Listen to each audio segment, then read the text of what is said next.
പാലക്കാട് എലപ്പുള്ളിയിൽ ബ്രൂവറിയുമായി മുന്നോട്ട് പോയാൽ അത് ഇടതുപക്ഷ ജനാധിപത്യ മുന്നണി സർക്കാരിന്റെ അന്ത്യം കുറിക്കുന്നതായിരിക്കുമെന്ന് മുസ്ലിം ലീഗ് ദേശീയ ജനറൽ സെക്രട്ടറി പി.കെ. കുഞ്ഞാലിക്കുട്ടി പറഞ്ഞു. കുടിവെള്ള പ്രശ്നം അതിരൂക്ഷമായ പാലക്കാട് സർക്കാർ കാണിക്കുന്നത് ജനദ്രോഹപരമായ നടപടിയാണെന്നും കുഞ്ഞാലിക്കുട്ടി പറഞ്ഞു.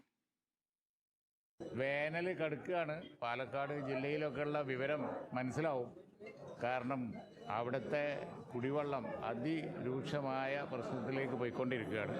ഈ സമയത്ത് ബ്രൂവറിയേറ്റ് മുന്നോട്ട് പോവുക എന്ന് പറഞ്ഞാൽ അത് ഈ ഗവൺമെൻറ്റിൻ്റെ യാത്രയുടെ അന്ത്യം കുറിക്കലാവും. വളരെ ജനദ്രോഹ നടപടിയാണ് അത്. കൊക്കക്കോലൻ്റെ കാര്യത്തിൽ ഒരു മൾട്ടിനാഷണൽ കമ്പനിയാണ് അതിനെ സമരം ചെയ്ത് ഓടിച്ച നമ്മൾ ബ്രൂവറിയെ കൊണ്ടുവരിക എന്ന് പറയുന്നത് ഒരു വലിയ വിരോധാഭാസം തന്നെയാണ്. അത് ജനദ്രോഹ നടപടിയാണ്. വേനൽ കിടക്കുമ്പോൾ ഇത്രയും വലിയൊരു ഇത് കൊടുക്കുന്ന മെസ്സേജും വളരെ മോശമാണ് എന്ന് പറയാതിരിക്കാൻ കഴിയും.